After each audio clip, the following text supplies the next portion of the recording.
नमस्कार, आप देख रहे हैं कंज्यूमर इज किंग। मैं हूं आपके साथ कविता थपलियाल। आपने महाभारत का एक मशहूर किस्सा सुना होगा कि जब अर्जुन सुभद्रा को चक्रव्यूह तोड़ने का तरीका समझा रहे थे तो अर्जुन के बेटे अभिमन्यु, जो उस समय सुभद्रा के गर्भ में थे, चक्रव्यूह तोड़ना सीख गए। लेकिन चक्रव्यूह से कैसे बाहर निकला जाए ये अर्जुन जब तक बताते, उससे पहले ही कृष्ण वहां पहुंचे और अर्जुन को अपने साथ ले गए। नतीजा ये हुआ कि अभिमन्यु चक्रव्यूह में तोड़ना तो सीख गए, लेकिन निकल कैसे पाए ये नहीं सीख पाए। आप सोच रहे होंगे कि कंज्यूमर इज किंग के इस शो में मैं आपको महाभारत का ये प्रसंग क्यों बता रही हूँ। दरअसल आज जो हमारा मुद्दा है वो बेहद खास है। एक रिसर्च के मुताबिक प्रेगनेंसी के दौरान माँ का जैसा व्यवहार और खानपान होता है, बच्चे का उसी तरह का असर पड़ता है। रिपोर्ट के मुताबिक अगर देखा जाए, अगर माँ काफ़ी आवाज़ में गाना सुनती है तो बच्चे के सुनने की जो क्षमता है वो कम हो जाती है। और इस रिसर्च में ऐसी ही कई सारी बातें कही गई हैं, कई सारे खुलासे भी हुए हैं। इसीलिए आज का ये शो आपको बिल्कुल ध्यान से देखना चाहिए। चर्चा की शुरुआत करते हैं और चर्चा में मेरे साथ खास मेहमान जुड़ गए। Doctor Ruby Sehra, unit head gynaecology, Shri Balaji action hospital, doctor Biplab Das, director neurology, NH Gurgaon, और doctor Sachi Pandya, child psychologist, SRCC hospital Mumbai. आप सभी का स्वागत है हमारी इस खास पेशकश में। डॉक्टर रूबी, महाभारत का ये प्रसंग हम सब जानते हैं, लेकिन असलियत में क्या वाकई ऐसा होता है? क्या वाकई बच्चे माँ को, और जो कोई भी माँ हरकतें करती, व्यवहार करती हैं, बच्चा उसको पकड़ लेता है, समझ लेता है और उसी तरह के आचार व्यवहार उसके भी मन में आते हैं पैदा होने के बाद? ये आचार विचार आते हैं ये तो नहीं कहा जा सकता, बट हाँ डेफिनेटली जो बेबी, जो मदर का एक्शंस होते हैं, जैसे कुछ मदर बेबी को कुछ ललाबाई सुनाए या कुछ म्यूजिक सुनाए या कुछ उससे बेबी से बात करे, और तो बेबी को उससे काफी सूदिंग इफेक्ट्स होते हैं। जैसे उसकी फीटल हार्ट रेट जो है वो स्टेबलाइज हो सकती है, और साथ ही में बेबी को जो वार्मथ मिलती है उससे बेबी को उसकी डेवलपमेंट में बहुत अच्छा इफेक्ट आता है। साथ ही साथ में बेबी के जो न्यूरोनल सेंसिटिव सेंसरी डेवलपमेंट होती है, ऑटोनॉमिक डेवलपमेंट होती है, वो भी बेबी के मदर के साथ बाइंड डेवलपमेंट में भी बहुत हेल्प करता है। साथ ही साथ जब बेबी माँ के गर्भ में होता है तो उसके साथ जो मदर की हार्ट बीट होती है, उसका एनवायरनमेंट होता है एमनियोटिक फ्लूइड में, ये सब जो है बेबी को काफी उसकी डेवलपमेंट में सेंसरी, न्यूरोनल और वैसे मेंटल एबिलिटीज को काफी अच्छा पॉजिटिव इफेक्ट देता है। तो इसलिए ये कहना कि आप प्रेग्नेंट हो और खाली इसमें प्रेगनेंसी जिस तरह से चलती जाएगी, बेबी आएगा बाहर तो ऐसे सब उसको फीलिंग होगी, ऐसा नहीं है। जब बेबी माँ के गर्भ में है तो भी उसको बेबी की मदर की वार्मथ भी उसको फील होती है, बट ये सब स्टार्ट होता है थोड़ा सा लेट, जैसे 23 वीक्स ऑफ प्रेगनेंसी के बाद स्टार्ट होता है। और ये अच्छे से डेवलप हो जाता है 8th मंथ में और 9th मंथ में। बेबी अच्छे से मदर की आवाज भी सुनता है, फील भी करता है, और कुछ कुछ वर्ड्स वैसे भी कहे जाते हैं कि जो मदर बेबी जो है अपनी मेमोरी में ले लेता है, और उसका बाद में जो है early perception, early feeling, early उसको बोलना और लर्निंग उसमें भी हेल्प करता है। डॉक्टर बिप्लब, आप मुझे समझाइए, न्यूरोलॉजिकली अगर मुझे समझना हो तो ये किस तरह का कनेक्शन होता है? मेडिकली अगर हम न्यूरोलॉजिकल एस्पेक्ट समझना चाहें तो इसके पीछे क्या बातें हैं, क्या गुत्थी है? जी नमस्कार, सभी श्रोता को मेरी तरफ से नमस्कार। ये बहुत ही इम्पोर्टेंट और एक इंटरेस्टिंग टॉपिक है कि बच्चे जब माँ की पेट में रहते हैं उस समय उनको कुछ सुनाया जाए या जो भी बताया जाए, उसको इफेक्ट आगे जाके कितना इम्पैक्ट होता है और उसका मेमोरी रहता है या नहीं रहता है। और आपने शुरुआत बहुत इंटरेस्टिंग से शुरू किया कि महाभारत का जो कहानी है, अभिमन्यु ने जो सुना था उसी का अधूरा उनको चक्रव्यूह में फंसना पड़ा क्योंकि उन्होंने पूरा नहीं सुन पाए थे। देखिए, अभी जो लेटेस्ट जो रिसर्च है, मतलब साइंटिफिकली भी देखें तो साइंटिफिकली भी ये प्रूवन है कि मदर को स्पेशली ड्यूरिंग थर्ड ट्राइमेस्टर, मतलब 6 महीने के बाद, 6 to 9 मंथ्स के ड्यूरेशंस में अच्छे सूदिंग मेलोडीज हो, कोई गाने हो, कोई भजन भी हो, इस तरह जो कि उनको अच्छा लगे, इस तरह सुने तो उससे उसका इम्पैक्ट ब्रेन डेवलपमेंट में, स्पेशली हियरिंग डेवलपमेंट में उसका बच्चे के ऊपर इफेक्ट पड़ता है। And specially this has been in scientifically, जो मैंने बताया ना, जिसमें उन्होंने जो न्यूरल कोड है उसको देखने के लिए FFP बोलते हैं। सो उसमें इवोक पोटेंशियल हम एक देखते हैं कि बाहर से जो स्टिमुलाई जाता है उसके साथ साथ ऑडिटरी पाथवे में उसका इस रिस्पॉन्स कैसे आते हैं। और उसको देखते हुए ये पाया गया है कि बच्चे में जिसको in during third trimester also, when they are giving soothing affecting stimuli in the form of melodies, song, उसका पॉजिटिव इम्पैक्ट बच्चे को डेवलपमेंट में इन देयर चाइल्डहुड आते हैं, पॉजिटिव इम्पैक्ट आते हैं। सो ये बहुत ही अच्छी बात है, लेकिन हमें इसमें 2-3 चीज समझना भी जरूरी है। मतलब साउंड और melodies, sound can be noise, sound can be melodies. So we have to be very very careful regarding what we are saying actually, right? So melodies मतलब जो कि सूदिंग करेगा, मम्मा को सुनी सूदिंग करेगा। Sound noise which is having very very बहुत ही ज्यादा high decibel वाला साउंड हो तो वो उसका इम्पैक्ट खराब करेगा, बच्चे के ऊपर खराब करेगा, उसको हियरिंग लॉस कर सकते हैं। तो ये चीज हमें ध्यान रखना जरूरी है।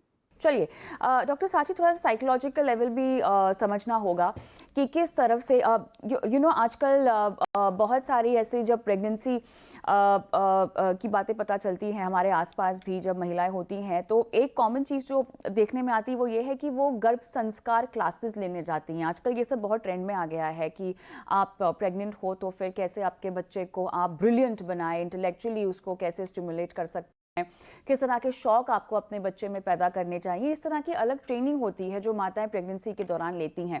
कितना सही है ऐसा करना, सबसे पहले तो। और दूसरा ये भी जानना चाहेंगे कि जब बच्चा गर्भ में होता है तो साइकोलॉजिकली वो माता के ज़्यादा क्लोज होता है। Okay, thank you for this question. पहले तो जो मैं बताऊंगी कि जो हमारी वॉइस है, that's a way of connecting, and as the child is as the baby is developing in the womb, it is kind of एक पैटर्न एडॉप्ट करता है, उसको फेमिलियरिटी होती है कि ये कौन सी आवाज है, ये मम्मी की आवाज है, या मतलब सिर्फ माँ का नहीं, मैं कहूँगी कि एनवायरनमेंट में जो भी साउंड्स है वो रिकग्निशन पैटर्न डेवलप होना शुरू होता है, राइट। एंड ये जो पैटर्न्स है उनका इम्पैक्ट उनके मेमोरी पे, अटेंशन पे, मूड पे, इमोशंस पे, और ये ओवरऑल न्यूरल डेवलपमेंट में इम्पैक्ट करता है। आप मुझे पूछेंगे कि गर्भ संस्कार, it is very powerful because the child is starting to recognise and identify certain patterns. और हम इसीलिए कहते हैं कि मम्मी का जो मूड है वो कहीं ना कहीं बच्चे को इम्पैक्ट करता है, डेफिनेटली करता है। एंड दैट इज वाई एक रिस्पॉन्सिबिलिटी होती है कि मम्मी को एक अच्छा एनवायरनमेंट कैसे उनका फैमिली दे सकता है।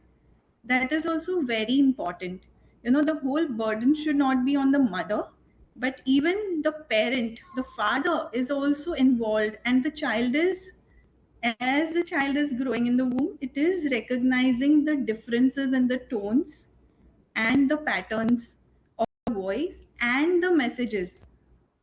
ओके, ये ललबाई, जैसे सर ने बताया, मैडम ने बताया कि व्हेन ललबाइज या सूदिंग मेलोडियस म्यूजिक होता है उसका पॉजिटिव इम्पैक्ट होता है। और अगर कोई लाउड नॉइजेस है, कुछ words which are very negative in the sense it is impacting the mother's mood and emotion, वो भी बच्चे को इफेक्ट कर रहा है क्योंकि नेगेटिवली भी उसका इम्पैक्ट हो रहा है। तो ये एनवायरनमेंट कैसे क्रिएट करे, it's a responsibility of the family, and definitely it has a lot of impact. और ये जो मैसेजेस जो होते हैं जो हम गर्भ संस्कार में देते हैं, so the child is actually becoming more receptive. और जब when the baby is in the world, वो रिसेप्टिवनेस ऑलरेडी उनमें हमने डाल दी है, तो वो मोर एडेप्टिव और रिसेप्टिव होते हैं as they are growing up, and that is why it is affecting and impactful. So definitely you are just like sowing seeds in the mind. Doctor Ruby, अब जैसे कि डॉक्टर साची ने भी कहा कि माता के जो मूड्स होते हैं वो बच्चे पे काफ़ी इम्पैक्ट करते हैं, लेकिन अगर कोई महिला प्रेग्नेंट होती है तो वो बहुत ज़्यादा हार्मोनल इम्बैलेंस से गुजर रही होती है और ऐसे में उनके मूड काफ़ी वॉलेटाइल होते हैं। नई नई चीज़ें या तो उनको अच्छी लगती हैं या तो अच्छी नहीं लगती हैं, अलग अलग शौक उनके डेवलप हो जाते हैं जो केवल उसी फेज़ के लिए हो, लेकिन अपने आप को वो एक अलग अलग रूप में महसूस भी करती हैं। अब ऐसे में वो ऐसे कोई बहुत अच्छे साइकोलॉजिकल ट्रिप से नहीं गुजर रही होती हैं। अब बच्चे पर इसका भी इम्पैक्ट होता होगा क्या? There are certain hormones which are called as happy hormones. There are certain hormones which are called as unhappy hormones. Happy hormones होते हैं जैसे endorphins हुए, serotonins हुए, oxytocin हुआ. Oxytocin is very important. ये हर मदर के हर level पे उसमें हेल्प करता है. जैसे चाइल्ड बर्थ में भी ऑक्सीटोसिन हेल्पफुल होता है. सिमिलरली जब ब्रेस्ट फीडिंग मदर करती है तो भी उसमें ये हेल्प करता है, तभी मिल्क सीक्रेट होता है, नहीं तो नहीं होता. और इसके बाद साथ ही साथ में ऑक्सीटोसिन जो रिलीज होता है जब बेबी सक करता है, तो that causes a bonding between the mother and the baby. तो इसीलिए जब मदर की कोई भी मूड्स होते हैं वो सब जो उसमें से बेबी के लिए अगर अच्छा मूड में रहती है तो अच्छे हार्मोन सीक्रेट होते हैं और वो बेबी को उसके साथ बॉन्ड करते हैं. इसी तरह से अगर हम एंग्री होंगे, हम हमेशा चिड़चिड़े से रहेंगे, हमें आसपास की एनवायरनमेंट में सूदिंग इफेक्ट नहीं मिलेगा, तो हमारे पास हमारे जो है कॉर्टिसोल या डर्टी हार्मोन्स जो which can harm the babies nervous system और बाकी उसके बेबी के नर्वस सिस्टम ऑटोनॉमिक सिस्टम को स्पॉइल कर सकती है, उसके ऊपर बैड इफेक्ट कर सकती है. तो इसीलिए हम मदर्स को हमेशा सजेस्ट करते हैं कि you should always remain in a calm, quiet, and a happy environment, so that your baby's growth has a positive effect of your mood and your eating habits and your जिस तरह से भी आप जिस environment में रह रही हैं. तो इसलिए मदर का खाना पीना, उसके environment, उसका मूड बेबी के ऊपर पूरे से इफेक्ट करता है. अच्छा है, मदर खुश है तो बेबी के अच्छे हार्मोन्स उसको पॉजिटिव इफेक्ट दे रहे हैं. अगर मदर खुश नहीं है तो बेबी को उसमें नेगेटिव एस्पेक्ट बच्चे को जाता है. तो इसलिए ये बहुत इंपॉर्टेंट है कि आप मदर खुश रहे और अच्छा खान पीना और एक अच्छी फीलिंग्स लाए, चाहे वो म्यूजिक सुन के या अच्छा कोई अचीव चीज करके या किसी भी तरह से, जिस तरह से मदर खुश रह सके उसका खुश रहना और अच्छा खाना पीना और अच्छी सोच बहुत जरूरी है बच्चे के डेवलपमेंट के लिए. डॉक्टर विप्लव, यहाँ पे हम साइकोलॉजिकल, इमोशनल, फिजिकल हेल्थ की बात कर रहे हैं बच्चे की, जो कि वहाँ से जुड़ी हुई होती है. एक बात बताइए, पैदाइश के बाद ये चीज़ें कितनी डीपली इनग्रेन हो जाती है बच्चे के अंदर? क्या इनमें से कोई खराब एस्पेक्ट अगर हो तो उसको क्या अनलर्न किया जा सकता है? देखिए, बच्चे ड्यूरिंग प्रेगनेंसी के समय, मतलब माँ के गर्भ में जब रहते हैं, उसका इम्पैक्ट उसको ड्यूरिंग चाइल्डहुड या एडल्ट में तो होते हैं. उसका इम्पैक्ट इन टर्म्स ऑफ जो जेनेटिक इंफॉर्मेशन जाता है, जेनेटिक इम्पैक्ट तो जो है, जो कि कंट्रोल में नहीं होता है. This is not in your hand. So जैसे डॉक्टर रूबी, डॉक्टर सचिन ने भी वही चीज बताया कि the mood is very important. And specially जो चीज हम बाहर से कर सकते हैं, बच्चे का ड्यूरिंग फिटल पीरियड में डेवलपमेंट बेटर हो, जैसे उनको मूड अच्छा हो और मेलोडी सुन सकते हैं, हेल्दी रहे. इसके साथ साथ बच्चे का डेवलपमेंट में एज ए होल काफी इम्पैक्ट पड़ता है और न्यूरल डेवलपमेंट में जो है काफी इम्पैक्ट पड़ता है. Although there are not any studies जो है वो लिमिटेड स्टडीज हैं. जैसे आपका क्वेश्चन ये है कि जो गर्भवती में महिला है, उन्होंने जैसे कुछ मेलोडी सुना या उसके वजह से उनका स्किल में कितना ज्यादा इम्पैक्ट चाइल्डहुड में पड़ेगा. देखिए, इसका ये मल्टीफैक्टोरियल इम्पैक्ट होता है. ऐसा नहीं कि उन्होंने अच्छे गाने सुना और मेलोडी सुना तो बच्चे उनका डेवलपमेंट बहुत अच्छा होगा, बिकॉज इट्स एन मल्टीफैक्टोरियल. का मतलब है उनके जो जेनेटिक कारण है उसके ऊपर डिपेंड करेगा. बच्चे डिलीवरी कैसे हुआ, किस समय हुआ, वो उसके ऊपर इम्पैक्ट करेगा. उनका फुल टर्म प्रेगनेंसी है या प्री टर्म प्रेगनेंसी है, उसके ऊपर इम्पैक्ट करेगा. सो ये मल्टीफैक्टोरियल है. बट इट इज डेफिनेट ये जो एनवायरमेंटल फैक्टर है, जैसे कि ड्यूरिंग प्रेगनेंसी के समय जैसे एक सूदिंग इफेक्ट लाना, और उसके हिसाब से जो म्यूजिक का जो इम्पैक्ट है उसका पॉजिटिव इम्पैक्ट बच्चे के ऊपर आता है. और बच्चे का जो माइलस्टोन डेवलपमेंट है, जो इंटेलेक्चुअल डेवलपमेंट है, इसके ऊपर डेफिनेटली इसका पॉजिटिव इम्पैक्ट आता है, provided we do in a proper way. इसके साथ-साथ में जैसे पहले भी मैंने बताया कुछ चीज़ हमें समझना बहुत ज़रूरी है कि हमें एक लिमिट होता है। सो सब कुछ का एक पॉज़िटिव लिमिट उसी लिमिट के अंदर ही कर सकते हैं। उसका एक्सटेंशन होगा तो this can have a negative impact also. जहाँ तक ब्रेन और नर्वस टिश्यू का डेवलपमेंट आप देखें तो बच्चे का जो हमारे शरीर में मतलब जब कंसेप्शन होता है, जब फर्टिलाइज़ेशन होता है उसके बाद 3 लेयर होता है। हम मेडिकल टर्म में बोलते हैं एक्टोडर्म, मेसोडर्म, एंडोडर्म। मतलब जो नर्वस सिस्टम है, जो हमारा स्नायु और ये जो नसें जो बनते हैं, वो एक्टोडर्म से बनते हैं और उसी से सारा शरीर में वो बाद में फैल जाता है।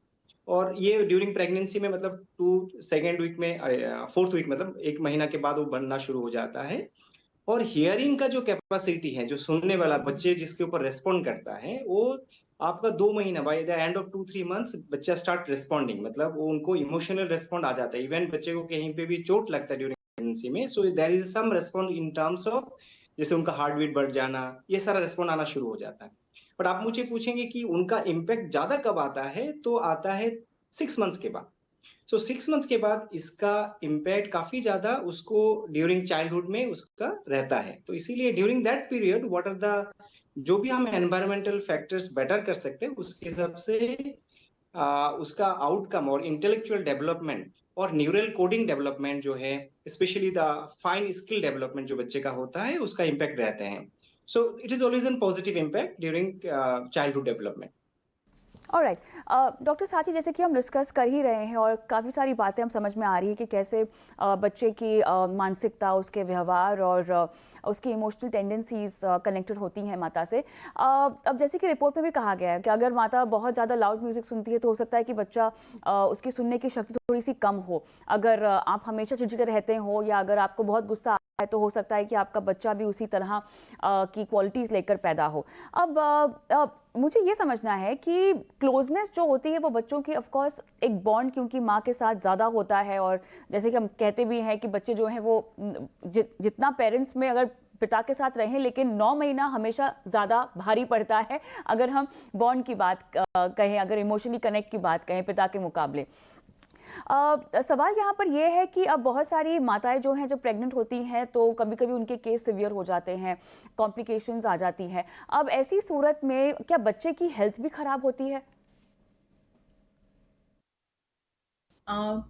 जब आप कहते हैं कि मम्मी को emotionally like if you are talking about the postpartum depression और चेंजेस इन हर नहीं, हेल्थ तो ये प्रेगनेंसी के दौरान ही अगर कोई कॉम्प्लिकेशन हो जाए, क्योंकि हम गर्भ में रहते हुए बच्चे पर क्या इम्पैक्ट हो रहा है और किस तरह से वो कनेक्टेड होता है माता के साथ, इस पर बात कर रहे हैं। तो अगर कोई उस दौरान कॉम्प्लिकेशंस हो जाए तब किस तरह से बच्चे की मानसिकता पर असर पड़ता है, उसकी सेहत पर असर पड़ता है? I think it is progressing and developing ना, तो एक इवेंट का हम इतना इम्पैक्ट ऐसे नहीं सोचेंगे, but as you know as the pregnancy is developing the mother's connection to the baby is also developing. तो यू नो ये जर्नी है of 9 months. It is not specifically linked to one event and it keeps changing and evolving. Yes, अगर mother को more conscious awareness है you know कि how she can be more connected with the baby and use some means, जैसे कि you know talking with your baby while the baby is in the womb, तो that is slowly mother एक connection या एक bond develop करना शुरू करती है एंड ये जो है वो प्रोग्रेस होता रहता है, but it is something that happens and evolves over the time. It's a journey even for the mother and even for the baby. So ये connection and develop, yes. हाँ, इस क्वेश्चन का जवाब मैं देना चाहूंगी क्योंकि जैसे प्रेगनेंसी में कोई कॉम्प्लिकेशंस हो जाती हैं, जैसे मदर को जेस्टेशनल डायबिटीज है या पेशेंट को हाई ब्लड प्रेशर है, तो ये डेफिनेटली नेगेटिवली अफेक्ट करती हैं मदर में बेबी की डेवलपमेंट में। हाउ, जैसे अगर मदर को शुगर उसकी अनकंट्रोल रहती है तो आपने बहुत बार देखा होगा कि बेबी जो है उनकी हेयरिंग कैपेसिटी थोड़ी कम हो जाती है, उनका कभी कभी हेयरिंग लॉस भी हो जाता है अगर जेस्टेशनल डायबिटीज को कंट्रोल नहीं किया जाता।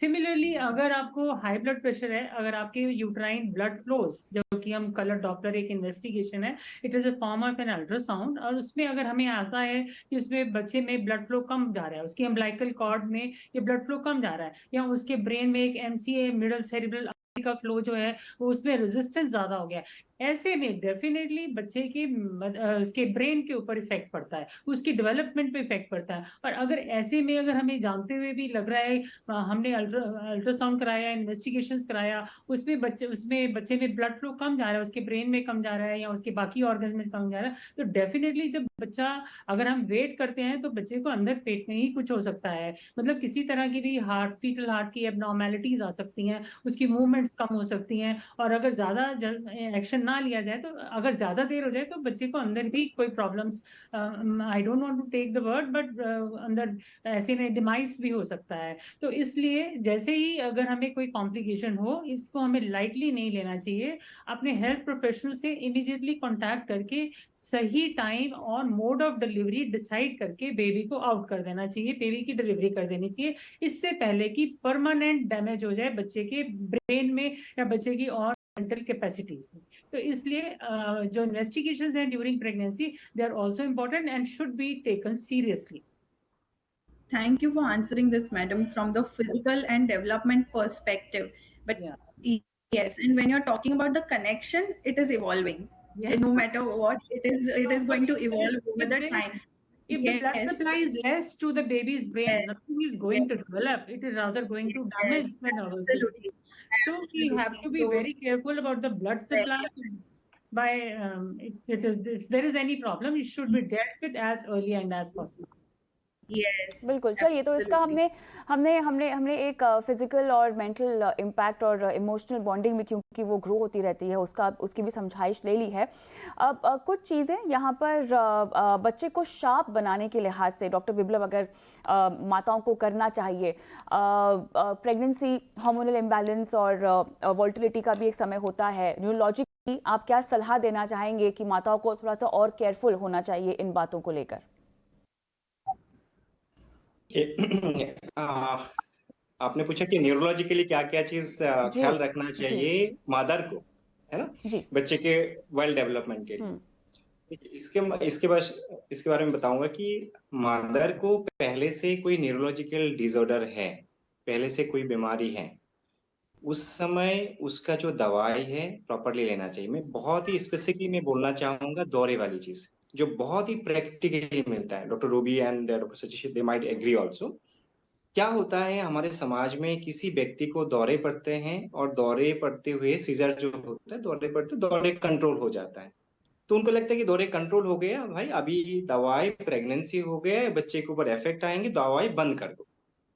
ये सबसे गलत काम किया जाता है। हमारे अब आधुनिक जो दवाई है, मेडिसिन है, वो दौरे को कंट्रोल करने के लिए ड्यूरिंग प्रेगनेंसी सेफली ले सकते हैं।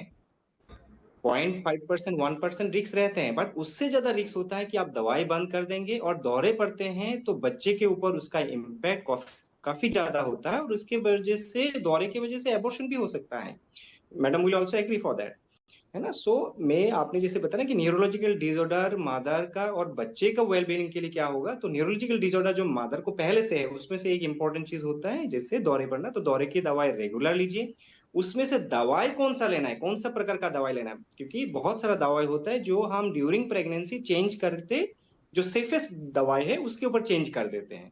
सो वो आपके न्यूरोफिजिशियन से, आपके गायनोकोलॉजिस्ट से, आपके डॉक्टर से सलाह कीजिए और दवाई चेंज कीजिए, लेकिन आप खुद ब खुद दवाई कभी ना बंद करें, क्योंकि ड्यूरिंग प्रेगनेंसी चांसेस ये भी हो सकता है कि आपको बढ़ सकता है, नंबर 1। नंबर 2, आपको पहले कोई वजह से लकवा हुआ हो, पैरालिसिस का अटैक हो, तो ब्लड थिनर्स ऐसा कुछ चलते हैं। सो इसमें हमें डॉक्टर की टीम के साथ सलाह करके उसको दवाई चलाना है, कम करना है, ज्यादा करना है, उसके हिसाब से डिसीजन लेना चाहिए। सो इट्स नॉट ए कि मैं एक ही लाइन में आंसर नहीं है, वो डिपेंड करता है कि किस प्रकार का उनको पहले न्यूरोलॉजिकल डिसऑर्डर है, और उसके हिसाब से हमें दवाई ऊपर नीचे करके देखना होता है। आफ्टर ऑल हमें मेन गोल ये है कि बच्चे के ऊपर इम्पैक्ट कम हो, और एट द सेम टाइम माता भी, जो मम्मी है, वो सेफ रहे और प्रॉपरली डिलीवरी हो। सो ये ध्यान देना बहुत जरूरी है, जिसमें कि बच्चे और मदर के लिए दोनों सेफ होता है।